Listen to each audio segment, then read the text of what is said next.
Hi everyone, welcome back to my channel. Welcome to the first chat video of 2021, also my first weigh-in of 2021. In today's video, I'm going to talk about how I did on the scale. I'm going to talk about meal prep review, and then I always end up talking about some type of topic. If you're new here, welcome. My name is Kristi. I'm currently following the WW Blue program, but on my channel I provide the points for all three programs, and I'm also providing calories as well. And also, if this is your first time here, on my weekly chat videos, it's just kind of like a relaxed video for me. I really don't have a script. I have a couple things written down of things that I don't want to forget talking about, but I don't really have a script that I follow. I just kind of wing it, go with whatever comes to mind. And it's become one of the videos that just kind of has a lot of interaction. It's kind of like a family here, and I really look forward to hearing how everybody does each week. So usually people put down in the comments how they're doing. So with that, let me know how you're doing getting back on track for 2021. I know there's a lot of people who really didn't need to get back on track because they really did good through December. But for some of us, me, we didn't do as well. So I'm gonna get right to it, and the first thing I'm gonna do is start with my weigh-in. So I don't even know where we left off. I know last week I didn't do a video over the holiday. I think the last weigh-in video I did, I was saying that I was hoping to lose like 5 pounds by the end of the year, because that would pretty much put me close to where it was the beginning of January. So 2020 was just a really bad year for me. Not really bad, it was just a year of up and down on the scale. And so needless to say, that didn't happen. I didn't lose that. When it was the week of Christmas, I just, had Christmas. So overall for the whole year, from what I weighed in January to what I weighed at the end, was right about a 12-pound gain. So all I can do is get back on track and move forward. So that is exactly what I did. I got back on track. So I got on the scale this morning. I lost 5.8 pounds. Getting back on track. So I think that I was just holding a lot of water, but I'm very pleased with that. It started off the year great. So I'm excited. I'm back on track. Now I just have to be consistent. And the way that I find it is if I can stick to it for a good 3 weeks, then I'm pretty much there. It's getting to that 3 weeks. They say it takes 21 days to make a habit. And I really find that for me, that's the case. I have done real well. I have been doing good with my water. My steps are kind of inconsistent. I'm not getting my 10,000 steps every day, but I mentioned I think it was last week I mentioned that my philosophy for 2021 is that I don't have to do everything right. I just have to do something right. I'm kind of an all or nothing person, and sometimes I find that if I stop drinking my water, then I kind of stop doing other things. It's like, well, I'm not doing my water anyways. Why bother with everything else? So this year I'm really working on that and trying not to have that type of attitude where it's all or nothing. I am still drinking my water. I've been doing real good with my tracking. So let me know in the comments how you're doing, and are you like me? Are you all or nothing? It is definitely very hard. And in fact, after I talk about meal prep review, I'm going to talk about overcoming imperfection, because that is something that I need to work on this year. So moving on to meal prep review. If you're new to my channel, I always do a meal prep review. Well, I usually do a meal prep review with my weigh-in video, because when I do my meal preps, sometimes I am just making that for the first time and I don't really know exactly what it's going to taste like. So I make it and then we eat it through the week, and then I come back on my weigh-in video and let you know what we thought of the recipes. For breakfast prep, I did the butterscotch rum overnight oats. I can't say that I loved them, but I did like them.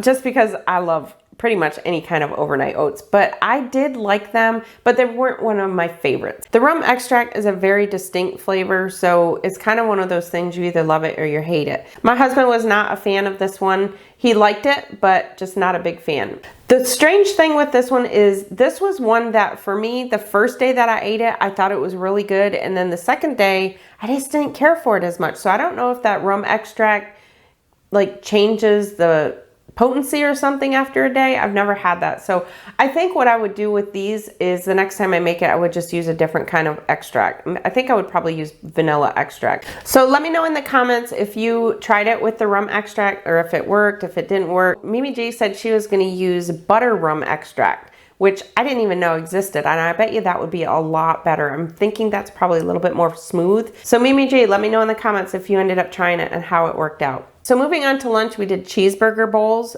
This was a recipe I got off the Weight Watchers website. And if you watched my meal prep, you saw that the sauce was not nearly enough sauce. It was good, but it was nowhere near enough. All right, I know the color is probably a little bit bad, but I'm not gonna adjust all the aperture and all the settings on my camera just to add this one little part. Jackie, thank you for the reminder. So when I was making the sauce for the cheeseburger bowls, I mentioned that it was 2 tablespoons of ketchup. But when I weighed it out, I only put 17 grams. 2 tablespoons of ketchup is actually 34 grams. So I shorted myself a tablespoon on that sauce, but still, either way, it still wouldn't have been enough. I ended up adding fat-free French dressing with my salad, and I absolutely loved the salad. They were definitely huge. There was a lot of vegetables in there. I was surprised. When I did the meal prep, I said that my husband would probably make it into 2 days. He actually ate the whole one the first day. The second day he didn't. He said that's just way too many vegetables. So we definitely had our vegetable fix this week because I mean they were just loaded up with vegetables. Speaking of vegetables, I had a lot of people question about the amount of produce that I do in my grocery haul. So if you watch my big Aldi haul, I ended up with a lot of produce. And I had a few people ask, you know, they're curious how I store it so that it doesn't go bad. But honestly, I've used a lot of that produce already. So it's Thursday right now, and I've already used the lettuce, the romaine lettuce. I've used the iceberg lettuce. I've used the tomatoes. We had zucchini and squash lime crema last night. So I used the zucchini and squash. I think I still have one of each left, zucchini and squash. I've used some of the broccoli. I'll be using more broccoli again, probably tonight or tomorrow night. I can't remember which I'm having tonight. So we use a lot of the produce. So the reason that I bought that much was because I knew I was having those big salads. But normally my produce does last a couple weeks in my crisper drawer in my fridge. What I do is I try and use the delicate ones first. So like if I have cucumbers in there, I try to use those up. Carrots usually stay long, so I'm good with those.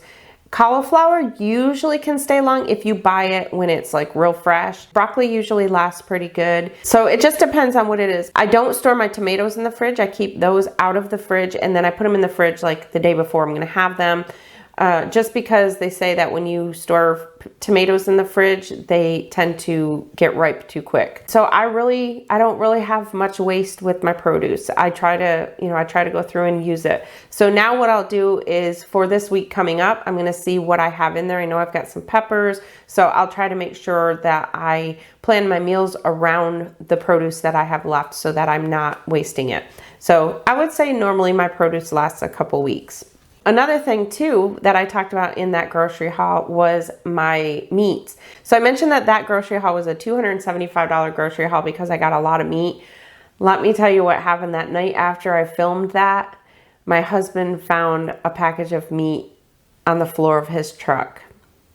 So my grandson was helping me unload everything into a cart. We have like a cart that we wheel from the driveway to the house. And we missed some of the meat. It was, I forget what it was. It was like thin cut. It was some type of thin cut sirloin. It was something that you would use for fajitas. I can't remember what it was. It was some kind of sirloin. I'm really trying to be a bit more frugal this year, so I was so upset, but it had been sitting out in the truck for a couple hours, so we had to throw it away.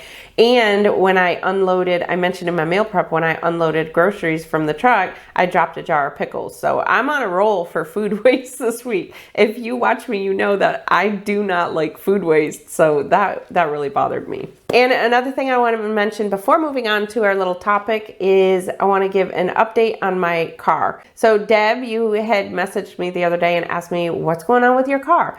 So some of you may remember that back in November, very beginning of November, my husband was in an accident with my car. It was not his fault. Somebody sideswiped him, came right into his lane, spun him around. And we didn't know what was going to happen, if my car was going to be totaled or what was going to happen. But when they checked it, they said that it looked like they could probably fix it. It was probably about $10,000 worth of damages, but they thought that it was fixable. And so when was it? Yesterday? Today's Thursday. Yesterday, Wednesday, it just so happened that Deb, you messaged me, and the very next day we got the call from the body shop. After 65 days, I got my car back. My baby is back. This car, y'all, you have to know, I love my car. I have worked very, very hard my whole life, and you know how like each car you kind of upgrade to the next, to the next, to the next. So I started, my very first car was a Volkswagen Rabbit, and I have slowly progressed over the years, and so this is the car that I just don't ever want to get rid of. I want to keep it for forever.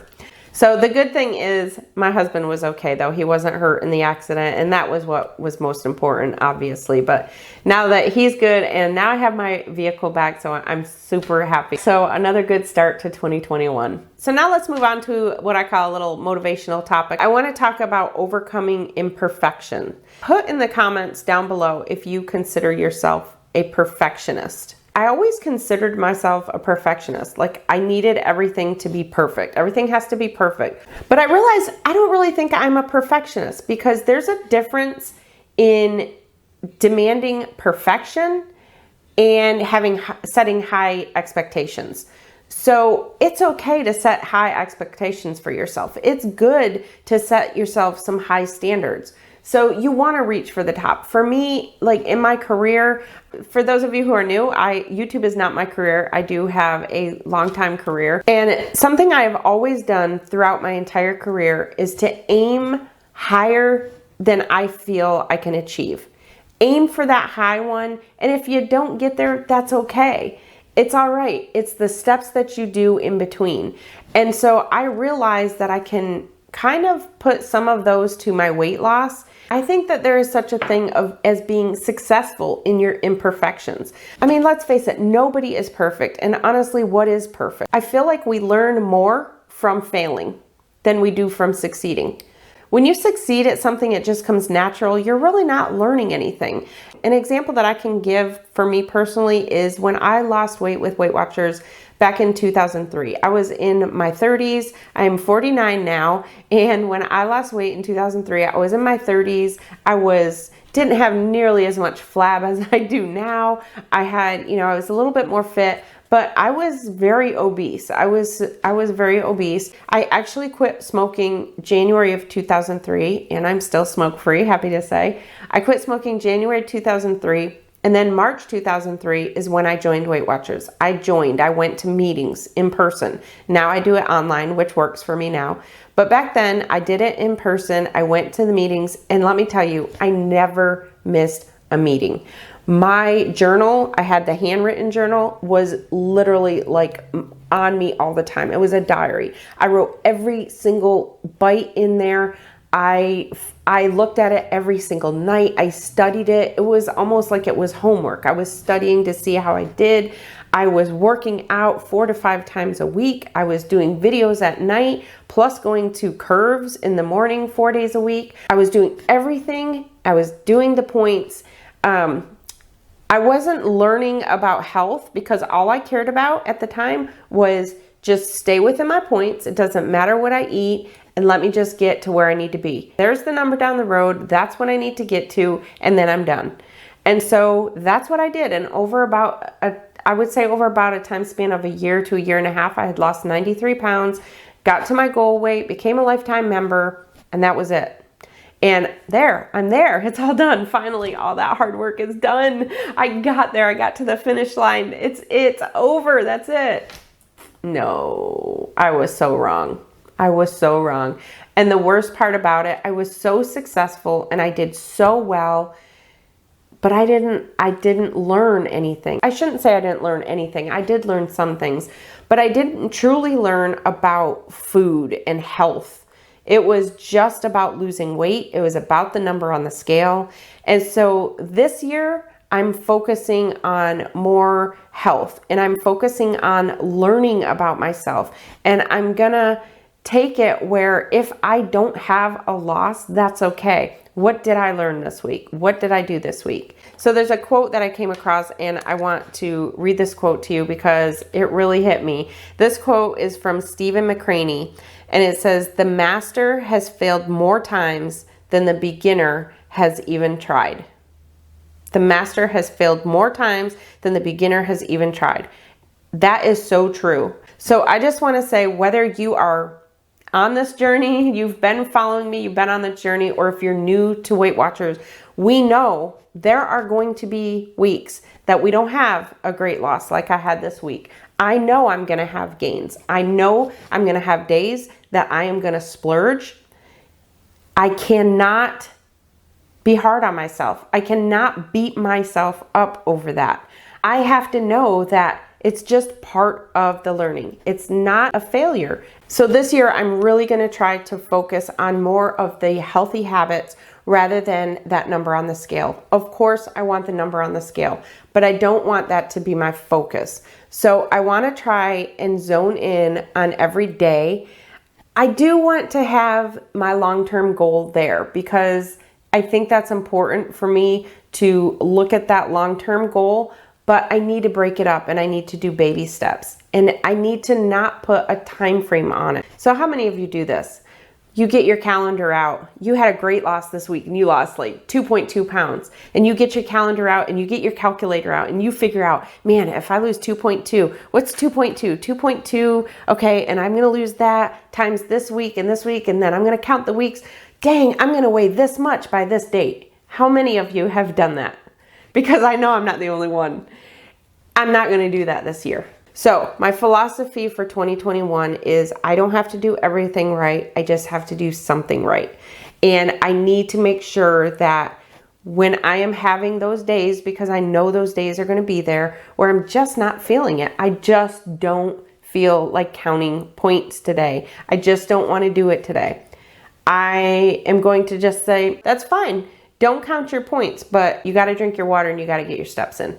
So I'm going to do the best I can this year to just try and work on more of the healthy habits rather than the number on the scale. The bottom line is I know my body, and I know that if I do the healthy habits, the number on that scale is going to come. It's going to reflect on the scale. I know that from past experience. So that's my topic for the week. I hope you enjoyed it. So make sure to give this video a thumbs up and put any comments down below. Let me know how you're doing. And remember, there's no such thing as being perfect.